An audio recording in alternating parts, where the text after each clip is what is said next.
Retro. Today's episode is brought to you by our supporters over at Patreon.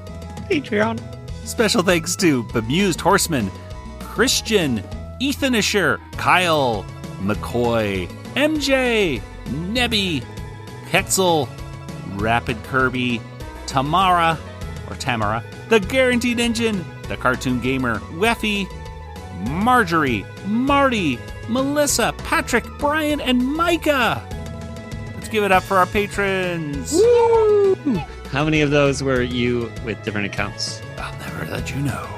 But if you like to become a patron yourself, head on over to patreon.com/Animanicast for some special bonus audio and extra bonuses like decals and signed trading cards from Tom Ruger.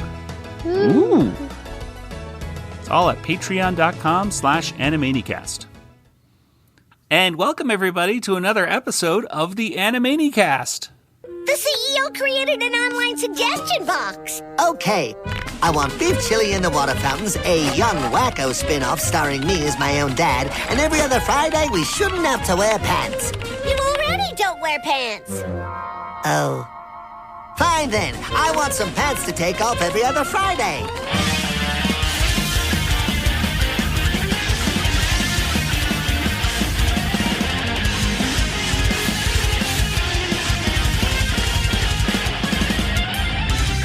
Welcome everybody once again to the Animanicast. This is the podcast that is dedicated to the animated television series Animaniacs, as well as other shows in the Rugerverse such as Tiny Toon Adventures, Pinky the Brain, and Freakazoid. Yes, this is the place where we talk about all the cultural references and gags and everything like that in every episode we watch, and of course, we give every episode a Water Tower rating. I am Joey, and joining me once again, as always, is my brother Nathan. How does everyone in here know my name? And across the country in Georgia, there's Kelly. Hello. Hello, both of you, once again. Well, we're back at it. We got another episode, the second season of the Animaniacs Reboot. This one features three main segments. It has Please Submit, it has The Flawed Couple, and then finally it wraps things up with Everyday Safety. And I don't know, if someone were to ask you about this episode to summarize it in just a few words, I don't know, what would you tell them, Kelly? WandaVision. Oh, okay. And Nathan, what about you? That's what I was going to say. No. I'll say it's like watching television through the years plus some internet fun. Oh. Fun is the word you want to theme. pick? That's the you see lots of it's the Norita episode. It She's is like a almost Nora in every segment. Yes, that is true. It is a Rita special. I guess you could say. Well, this episode was, I don't know. I was after the first episode, I was kind of flying high, like, this is actually might be a really fun season. And then I got to this one, I was like, maybe not. We'll see. We'll get more into that in just a few moments. But Spoiler alert. But before we do talk about today's episode, Nathan, tell us, this episode premiered, first of all, on November 5th of 2021. Yes, that's correct. So Nathan's going to give us the November 5th trivia. Oh, because I can't think. I thought you were going to say theme song. I was disappointed. And yes, I was, because last week we forgot to put it in. So Nathan, I mean, you don't have this pre-recorded or somewhere or something? You had it. No, you had it. You had it written down, and I'm very sorry that we didn't include it last week. So can we go ahead and it, and now no. Okay, can you go ahead, please? I know you have it written down. Can you go tell us the November 5th trivia theme song? Do you remember the 5th of November? That was the day that things happened in all sort of years. Yeah. And that was just different enough that I don't think we're going to have any DMCA notices taking us down. It's a completely different month. Exactly. That's exactly what we're going to tell the lawyers. Well, Nathan, what happened on November 5th? Oh, so much. Okay, so this one, there's some pop culture things. So I was trying to find things that were like television things. So things like that. Well, here's one. On November 5th of 1955, someone named Doc Brown, he fell and bumped his head, which gave him an idea for the flux capacitor. This was pretty good. Yeah. In 0.21 gigawatts. Yes. In 1956, the Nat King Cole Show debuted on NBC, which was the first variety program to be hosted by an African American. 1968, Sam Rockwell, the American actor, was born. And in 2003, The Matrix Revolutions came out, which I thought was kind of like that first segment a little bit. There's ones and zeros. So what year was Sam Rockwell born in again? 1968. Okay. I thought for a second you said 58, and I was like, he can't be that old. No way. Okay, 68. I can see that. Okay, cool. Well, thank you so much. And as of right now, I don't think anyone has told us any facts about Guy Fawkes Day. No Guy Fawkes facts. So if you have any Guy Fawkes facts in, get those Guy Fawkes facts in. If there's anything about it, if you celebrate it, or you just know something interesting about it, other than it was in V for Vendetta, then you'll probably surprise us. Before we get to our discussion here of the Warner Brothers segment, which is Please Submit, we have a new variable verse, which is inertial reference framey. Inertial reference framey. And the inertial frame of reference was shown. Dot was pointing at it like on a chalkboard. I have zero idea what that is about. So that's why Nathan's here, because Nathan was a math major. And is that physics? Is that what that is all about? Physics. I probably did it in vector calculus. I don't really remember. It's not anything I've had to use in the last 10 years. So, but that is the formula. So there you go. It's, if you want to find it's just like Newton's first law, but it has other forces working on it. Newton? So, yeah, Isaac Newton. That's why you see F equals MA. Weight? Newt heavy? Good answer. It's good. Well, I see. I will never, ever stop being funny. Oh, yes. I know. That's the thing about some classic episodes of Animaniacs, is that it really makes me just laugh out loud no matter how many times I've seen it. That's how you know it's a good episode, right? And something like Fair Game, which we just put up a commentary track on our Patreon with Tom, and I laughed episode. all the way through it. Exactly. You get to hear Tom giving some facts about the episode, and you get to hear Kelly just laughing at the things that she's seeing. It's great commentary. It's really good. Let's just go ahead and get right into our first segment discussion. And we're going to talk about Please Submit.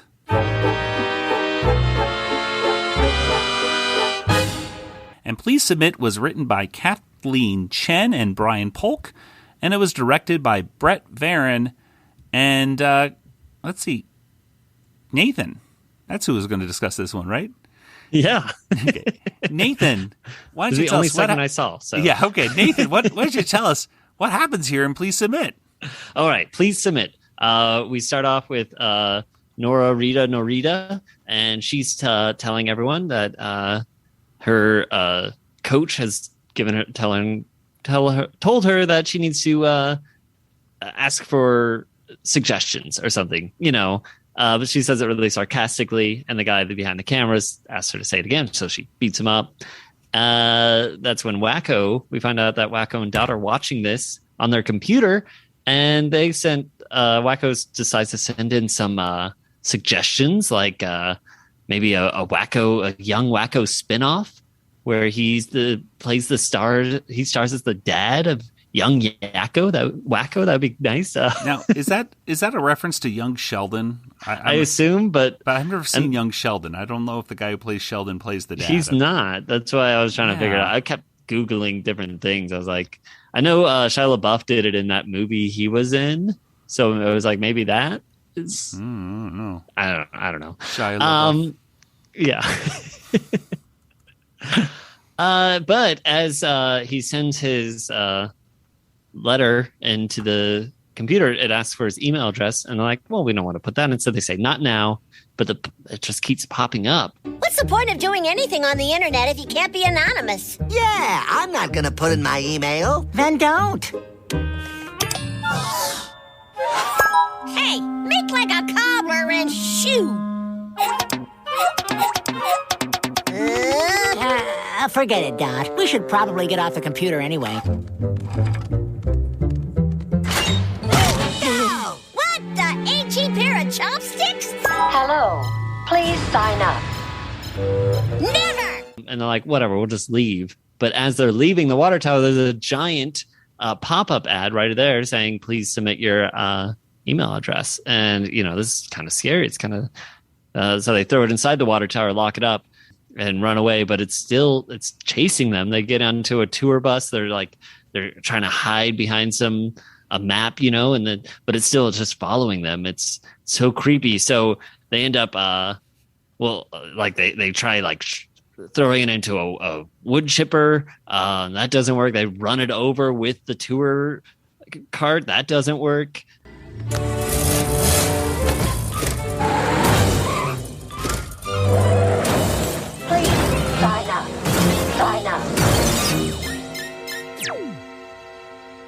It appears like it's dead. It says it's out of service, so they bury it.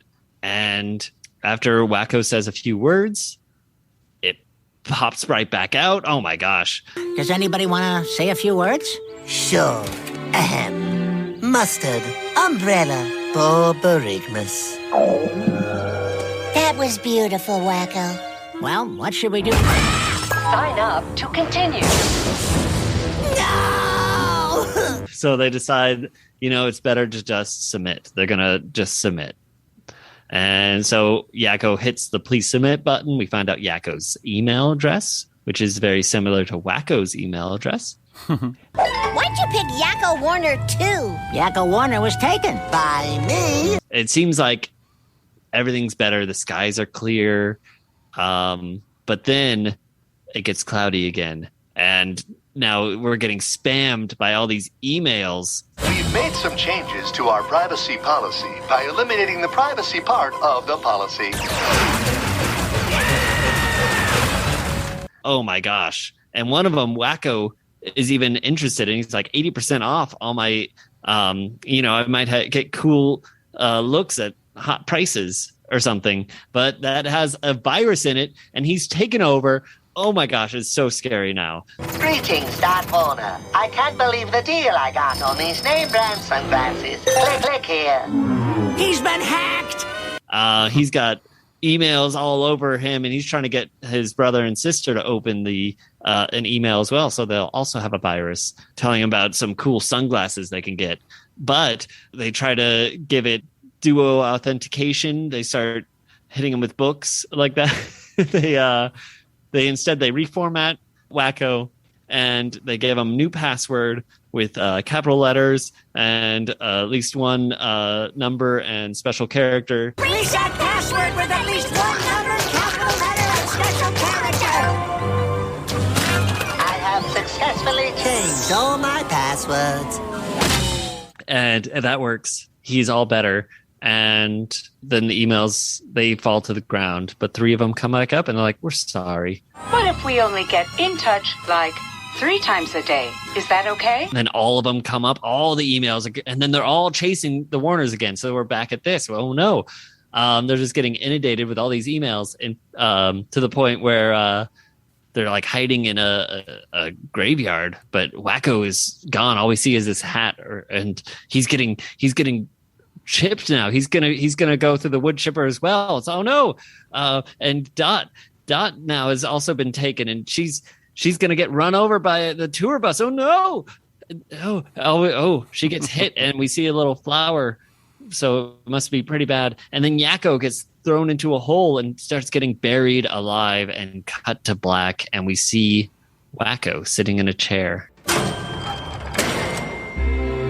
In all seriousness, folks, the internet can be a treacherous place. Be careful not to submit your personal information to third parties. We find out that we should be careful where we go, and the Warners are kind enough to give us the one good website that we can go, and they even give us a promo code. www.warnermalware-virus-spreader-identity-theft-trojan-horse-botcom.edy. Order now and use the promo code SUCKERS to add 50% onto your purchase. There you go. And there we go. Well, we'll talk about what we thought about this first segment in just a moment. Let's get over some of the cultural references. First of all, pop-up ads. There's something that exists right now. And That's true. Hopefully will not exist in the near future, but who knows? Someone's just going to get worse. us. They're just going to become like they are in Warner. That would be a wonderful future. If in the exactly. I'm thinking to myself, maybe in the future they won't exist, but then I'm sure they'll be worse in some way. It's going to be worse. It's going to be augmented reality that we see through our eyes or something, and then oh no, yay! Well, anyway, that's a dark thing to think about. Oh, great! Now I'm really depressed. Well, anyway, so let's see here. This is the first segment that Norita is referred to by name. I didn't actually hear her say her name ever. Yeah, we'll have to see if this is true. But they said this Nora. is according to the wiki. Yeah, I heard him say Nora, and I watched it like 5 times. So maybe they're just referring to. They said Nora. Yeah. Okay. Well, anyway. Let's see. There's a lot of Latin in this one right here. Sanctus, Sanctus Dominus, which means Holy, Holy Lord. E pluribus unum, one out of many, I should say. Ipso facto, by the fact itself. And then Vini, Vidi, Vici, I came, I saw, I conquered, and Et tu, Brute, which are the last two are Julius Caesar references. Ipso facto, it's I don't know, it's law reference stuff. Mm-hmm. E pluribus unum, check $1 for that one.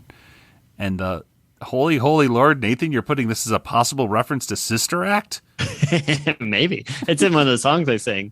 It's also in some other things, but I would think if there's anything that's like comical, it would be that. Otherwise, it's like Catholicism in general. Mater, mater, inter marata, sanctus, sanctus Dominus, Virgo spice, mater, aspice, sanctus, sanctus Dominus. Oh, you know, Animaniacs with their Sister Act references. I don't know. Well, putting it down. Put it in the wiki. It's a Sister Act reference. Okay, you can hear Windows Vista 7 hearing when Wacko gets hacked. And, of course, there's a lot of Exorcist references with, instead the power of Christ compels you, they say the power of two-factor authentication compels you. And I don't know about this whole thing about the sunglasses. I just thought it was like, junk mail, but... Yeah, I guess Ray-Bans have advertising. According to the wiki, there was some social media account hack about Ray-Bans, but all they say in the cartoon is just say designer sunglasses. So, well, there you go. Okay, it could be about Ray-Bans. Well, and also, we wanted Slappy Squirrel. We got her. Wow! Did you see it, Kelly? This is good. This is good audio. I didn't even see it. Did she shake her head or say yes or say no? I think her mic's off. Kelly's mic is off. Oh my gosh, this is great. She's like, "What? I heard her mouth. What?" Let's check. Can you hear me now? Yeah, we can hear you. Oh, I must have accidentally hit the little mute button. Okay, well, here we go. So, Kelly, did you see Slappy Squirrel? No, I didn't. Oh, well, a comic book. She was hilarious in this. She was so funny.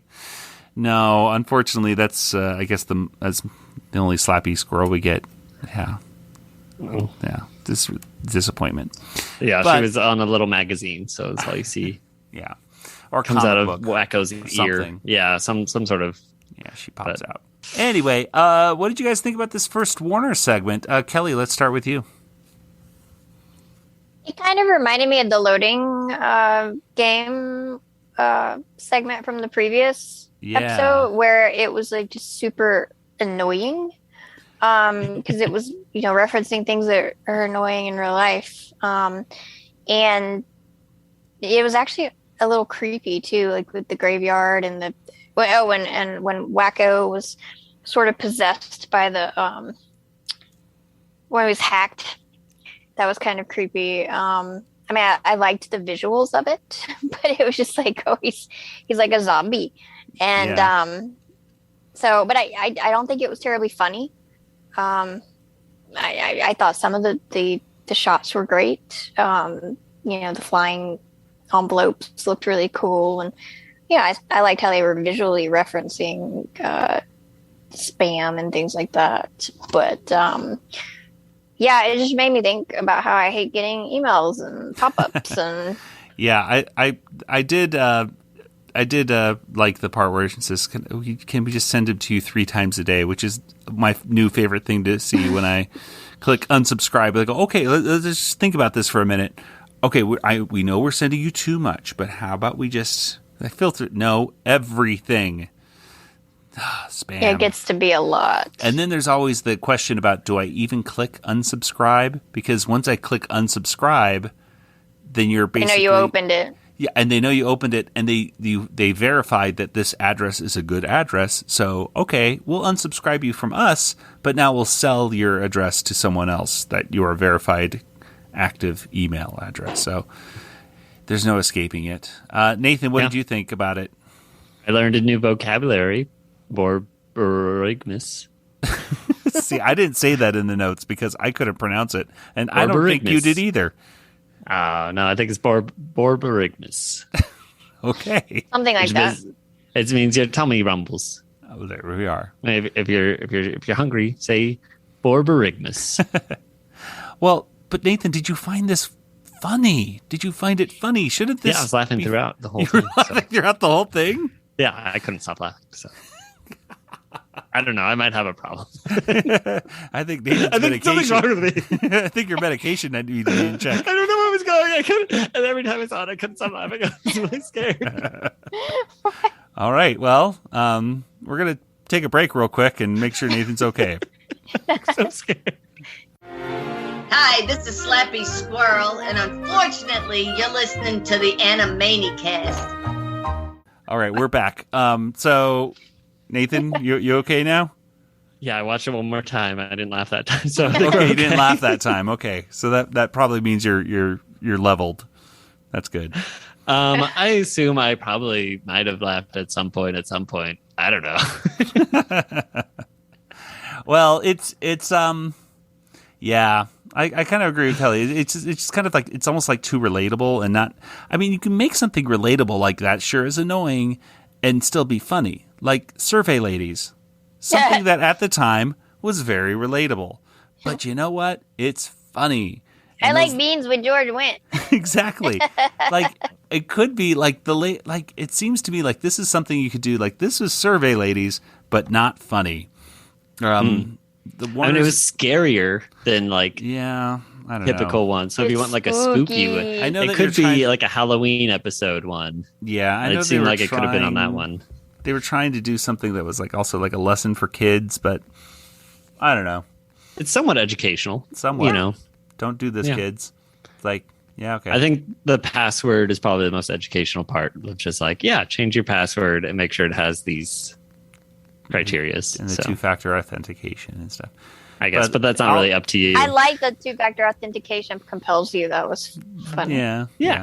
I don't know. I just wish it was funny. Like the thing about a lot of these things in this episode is like, I get it. I understand why this could be funny, but I'm just not thinking this is funny. Yeah. If I was younger, I might think wacko typing with and not typing out any words. It's like a joke. The Warners looking cute can only get me so far. I want them to actually do something funny. I just want them to keep adding cool. L's to different words, and that would be the way he misspells. Yeah, well, that'd be funny. But yeah, there's I don't know. It just seems to be like, I don't know. I just wish this was funny. You transpose the letters M and N to make aminal. That's comedy. Yes. Yeah, I think it's probably would be funnier if he had gotten closer to spelling the words correctly, but misspelled them slightly. Yeah. Maybe? I don't know. I know. It seems like they could have got, I don't know. It just needed another pass, like in the script or something. This is good concept. Let's make it funny now. Oh, well. Let's go ahead and move on to Pinky the Brain. Maybe that was funnier. It was called The Flawed Couple.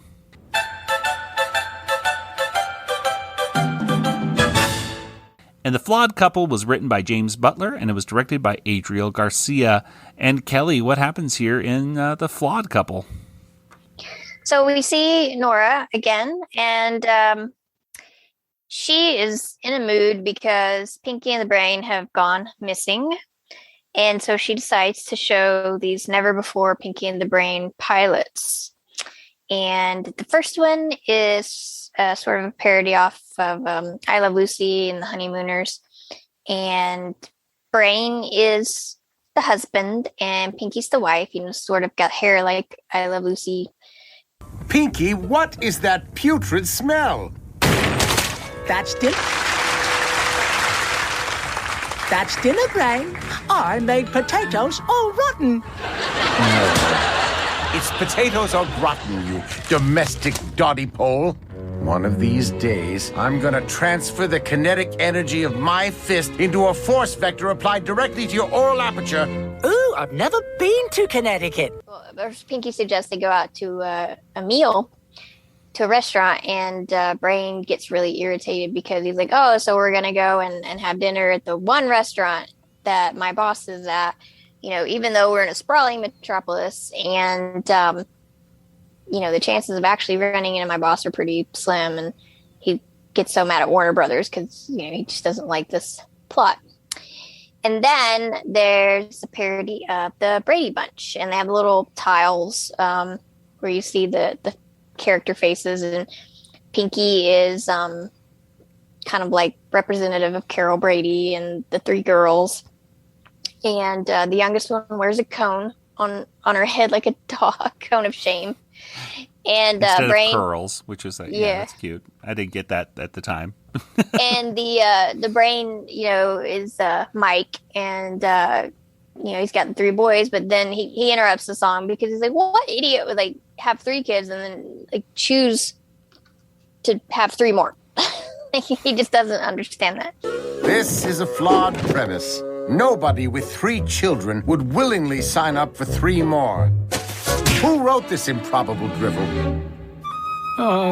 It was based on my life. Well, I suggest you write yourself a new one. That's what I think of you, Warner Brothers. And then there's a parody of Cheers. And so the opening title has all this vintage looking shots of Pinky and the Brain and the patrons at Cheers. And, it looks like it was, from 100 years ago, just like the Cheers opening. And but instead of Cheers in a bar, it's called Narf's, and it's a coffee shop. And so Brain walks in, and everyone's like, Brain! And he's like, how does everybody know my name? How does everyone in here know my name? This is a place where everybody knows your name. Didn't you listen to the theme song? It didn't mention that in the theme song. Oh, maybe that's that other song that's almost the same, but way better. Then the next parody, and the reason I said WandaVision at the beginning of this is that it all kind of reminded me of WandaVision, like it's time traveling through the decades of, yes, good point. Yeah, styles. So the Pinky is the fresh Pinky of Burbank, and he does a parody song like Fresh Prince of Bel-Air, and Brain is Carlton, and he's even got the sweaters tied around his neck like Carlton did in the show. And the multi polo shirts kind of yeah. within each other. Yeah. And so everybody loves Pinky. He's funny, and he's always getting into trouble, and Carlton's trying to be the straight-laced kid and keep everybody out of trouble. And I still can learn quite a bit from you.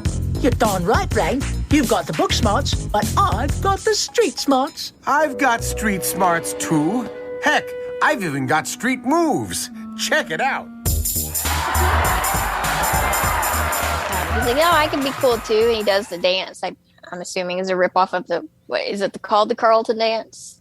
Well, it became the Carlton, yeah. Yeah. He invented the dance. And, according to the actor, he invented the dance, and I remember when it was on Fortnite or something, he sued them or something when it was one of the dances you could do, Wow. And I think it was thrown out. So. Oh, okay. Sorry. So when Brain does that, Brain/Carlton, he everybody laughs and he's like, "Oh, they love me, and he, it's a cute little dance, and he seems to really be getting into it. And then, what's his name? Egwin? Is it? Yeah, I think it's Edwin. Egwin, and he shows. Yeah, Egwin. The poor man's Larry. Yeah, he shows up. Yeah, what is the word, my good man? He's supposed to be DJ Jazzy Jeff. Yeah, I think so, because DJ Jazzy Jeff would show up every now and then on the show. Yeah, he looked like him. Yeah. There's more to life than being told what to say and do all the time, Pinky. Now come with me. Righto! We must prepare for tomorrow night. What, Brain? What are we going to do tomorrow night? Try to take over the world. And with that iconic proclamation, the highly successful Pinky and the Brain franchise was born. So basically, I guess for Pinky and the Brain is a spin-off of Fresh Pinky of Burbank. Nora discovers that Pinky and the Brain have been found, and so she gets really excited. But what Brain has done, because in between each of these, she's sort of explaining, it took 8 years to calm Brain down. He didn't like the script, and so they keep trying to find a vehicle, show for him to star in, and nothing quite meets his expectations. So he's created this cloning machine, and he's got Pinky and the Brain clones, and he's like, they're indistinguishable from the real us, he tells Pinky, except the personalities are switched. So Brain, it talks like Pinky and says pancakes, and Pinky's trying to talk like Brain, and so and then they kind of start melting because they're made from this goo, and so that's not quite going to work. Yeah, it's kind of like the end of it. Yeah, there's like a cloning machine mess up or something at the end. All the clones explode. Yeah, Pinky pulled the cord and broke it. Pulled the cord too many times, and purple goo goes everywhere and explodes. Yep. Because when in doubt, just make things explode. Yep. Well, let's see. There was quite a few references to this. Obviously, Kelly mentioned a few of the ones. The title itself is a parody of The Odd Couple, which, if you've never seen The Odd Couple, either the movie, play, or TV show, there's the theme song. Nathan will continue to do this as I talk. One of the things... they have Larry. Speaking of Larry, he shows up in the Narf's theme song. I was so happy to see a picture of him. And Pinky's really happy to see him too. Pinky is incredibly happy to see it. The Brain is like, oh boy, whatever. The most obscure reference has got to be the "Please Stand By" card shown before Brady Bunch, which is, I saw some people on Twitter saying, oh, what a great reference to an obscure thing. And it's from the BBC, I guess, used to have this little card where I think it's a girl with a clown toy or something like that. And I certainly never saw that growing up as a kid. But for those, it's just one of those things that if you know it, you know it, and you love it. And for me, it was just like, well, that's something. Let's see here. That's pretty much. I mean, Kelly mentioned, I think, most of the things. I guess that's pretty much it for the cultural references. But what about stuff that we actually liked about it? Nathan, let's start with you. I got to see the Warner Brothers run through real quick. That was something. That was something new that they haven't done. That might have been the first time. Was that the first time they did a cameo in? Maybe, I don't remember. The Pinky and the Brain have been in the cameo in their segment. I know that. The DJ one. That's true. One. They've done it the other way, but yes, that's cool. This was the first time Nora was in a not Warner Brothers segment, although it's only like her fourth. Yeah. There was some interesting camera angles on Nora. I thought that was... they're like in the drawer. It was weird. Like, and through the floor. Like she throws a TV set through the floor for some reason. Her anger is just really weird. Yeah. It seems like that's the joke. Like she does that And it's like, but why? Like, there's not really any. I wish there was some explanation as to why she acts like this, other than she's just apparently insane. Like she's an evil, mean person, and that's it. I did notice the running gag of the screaming director was also featured in this one. In the I Love Lucy bit, you get to hear that director scream. Yeah, he was there. Yeah. And the brain has a running gag, which is Warner Brothers. And then he ends up like working with the Warner Brothers, the actual Warner Brothers, and the actual Warner Brothers. Yeah. Well, anyway, when he says Warner Brothers, he's not talking about them. He's talking. I don't know who he's talking about. Studio. Yes, the studio. Well, did you catch the everything catching on fire after every segment? I did notice it. Let's think. Oh yeah, I guess they did. Everything does because the kitchen catches on fire. The whole what happens with I forget. By the third time around, I've seen it enough that I could tell you. In Brady Bunch, there's a car crash and the car catches on fire. And Narf's Cheers, there's some sort of the coffee explodes and then the whole building catches on fire. So we just see it from outside and we see the whole thing. And then in Fresh Prince, Fresh Pinky of Burbank, a light fixture falls as Brain slams the door shut, and that catches on fire. So it's always Pinky starting it, and then even at the very end, Pinky starts another fire. So every single segment, there's like a little running gag. I don't even know if it counts as a gag, but it's something there. that happened 4 times. Kelly, what about you? Anything you liked in this Pinky the Brain segment? I really liked the Cheers segment with the opening pictures.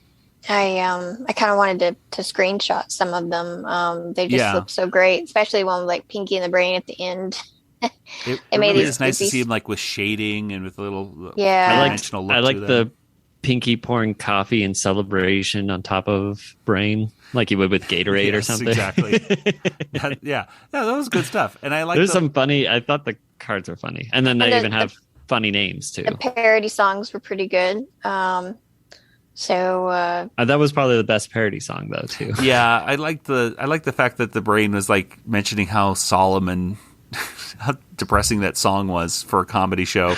And growing up, good point. It's a good point. Growing up, I hated that song because and in fact I didn't really like Cheers that much because that theme song was so long and it was just a bunch of old pictures and it had almost nothing to do with the actual show. Yeah, it turned me off the show too because I'm like, this is for old people. Yeah. And then I finally watched it and I got into it. But I don't know, I just felt like it wasn't aimed towards me maybe it wasn't because I wasn't old enough to drink and it was about people in a bar and maybe that's sort of why they did an opening like that. I guess so. Yeah. Well, at any rate. Yeah, that was that. I really liked Brain's take on Bang Zoom right in the kisser, which was said by Ralph Cramden. Thank you. Pinky, where's Pinky? Pinky. It was said by Pinky. I do want to point out one thing that is in this, and I'm going to find it real quick because this is actually a reference to our next segment right here. I'm going to see. It's called. In the theme song for Narfs, you can see somebody holding up a newspaper, and it says something about a molasses. Explosion. Yeah. Mm-hmm. And which is a real event that actually happened. It was actually a horrible, I forget if it happened in Chicago or something, but an actual giant tub of molasses did explode at the top of a hill. And I think it killed a few people back in the day. And that takes us coincidentally. I saw someone with a cell phone in Narves and it threw me off. I was confused by it. Oh, really? It looks like it was in Boston. It's the molasses explosion. It's a great explosion. Isn't that where Cheers flood, takes place? Also known as the Boston Molasses Disaster or the Boston Molassacre. Oh boy. Oh gosh. Well, too soon. All right. It takes us to. That's a great segue into everyday safety.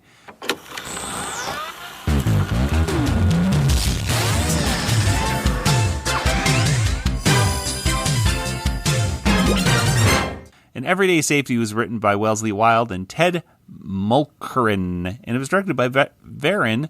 And the plot is basically the Warners are giving some a PSA on safety rules if you happen to be downhill of a syrup factory that explodes, and hot syrup is coming down the road in a giant tidal wave. What should you do? Think fast, don't panic. 1 million gallons of piping hot syrup are racing toward you. First, grab your emergency supplies. They should be in your exploding syrup factory emergency bag.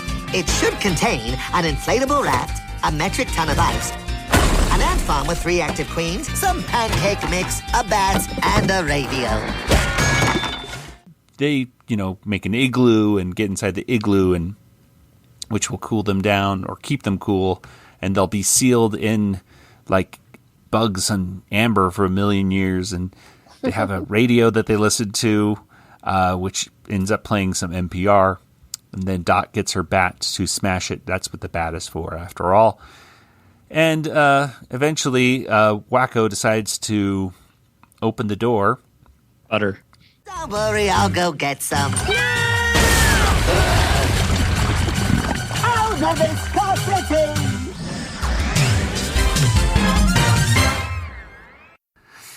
At any rate, that is our safety tip, and then it goes to the credits. Not much to that last little segment, but did you guys like anything about it, or not like anything about it? I guess, Kelly, let's start with you. I thought it was kind of funny when the ants ate the syrup off of Wacko. He had bony hands. He could, yeah, and he just casually puts his gloves back on top of them, which, Yeah. Nice. Nathan, what about you? I thought the style was kind of fun. It reminded me of 90s VHS tapes. The video transitions and stuff like that with 90s and dogs. Yeah, exactly. Like, and you're having a little border around your picture. Like, it's very 90s feel to that. Like, yeah, I did kind of like that a bit. I mean, again, I didn't necessarily think it was that. I didn't laugh at anything, but it was fun because you didn't know what each object was going to be used for, because they name all the objects first and then they go through the steps, and just so it's like I get it, but silly.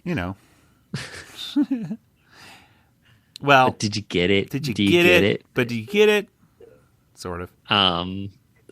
I thought the arts and crafts of storytelling was supposed to be like This American Life. I don't know if that's true or not, but yeah, because Irv Gold sounded like Ira Gold. Glass. Yeah, kind of similar to Ira Glass, I suppose, right?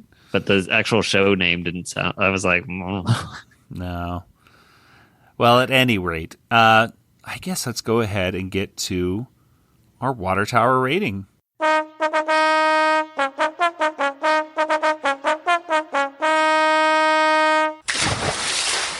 Well, what do you folks think? Out of 5 water towers, how many would you give this episode of Animaniacs?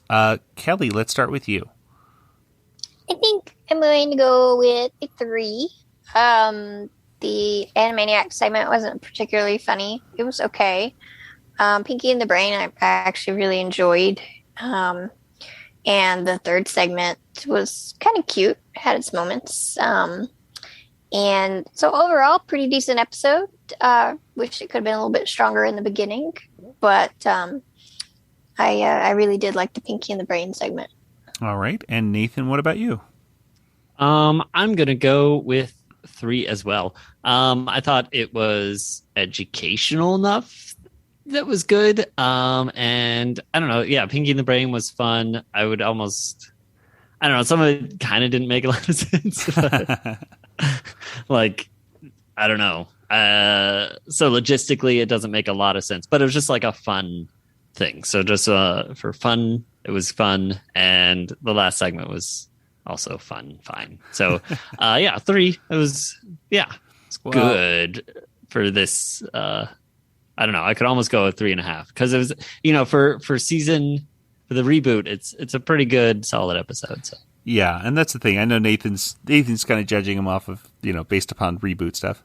I don't know. I'm just judging it based on whether or not I laughed that much. And I didn't really, and I just kind of felt bored with it. I'll go with 2.5. In that I liked the concepts. I just don't think that they were necessarily executed that well. And so it's like, yeah, like I said, I get it. I just don't like it. Or I didn't like it as much as I thought I should. So no, not bad, but not great. So I guess let's go ahead and get to our contact information. Nathan, where can people find you online? Oh, great question. On Twitter, JangoFT. That's me. All right. And Kelly, what about you? I'm also on Twitter, Yoda Princess, YODAPRNCSS, or email me at kelly@bigshinyrobot.com. All right. And as for the Animanicast, well, let's see. We are on Facebook and Twitter, and of course Instagram, and some other things as well that I sometimes maybe use. But the main thing we got to also do is our Discord. You should check out our Discord, where you have a bunch of people talking over at the RetroZap Discord server. That's right, we're a proud member of the RetroZap Podcast Network. Head on over to retrozap.com to get great articles and podcasts every day, and join the Discord by going to discord.animanicast.com. And of course, if you're a fan of our show and you want to support us, you can go to our Patreon, which is patreon.com/Animanicast. You'll get, of course, bonus audio of us talking about stuff and other things like not director's commentaries, but creators' commentary with Tom Ruger, as well as other special guests talking about the classic episodes of Animaniacs. You can even get cool vinyl decals and signed Animaniacs trading cards from Tom Ruger. Wow! It's all over at patreon.com/Animanicast, and thanks for your support. Well, that'll do it for today's episode. So for Nathan and Kelly, this is Joey saying good night, everybody. Good night, everybody. Good night, everybody. This podcast is not endorsed by Warner Brothers or Amblin Entertainment and is intended for entertainment and information purposes only. Animaniacs, Tiny Toon Adventures, Freakazoid, the Warner Brothers logo, all names, pictures, and sounds are registered trademarks and or copyrights of their respective trademark and copyright holders. All original content of this podcast is the intellectual property of the Animanicast unless otherwise indicated.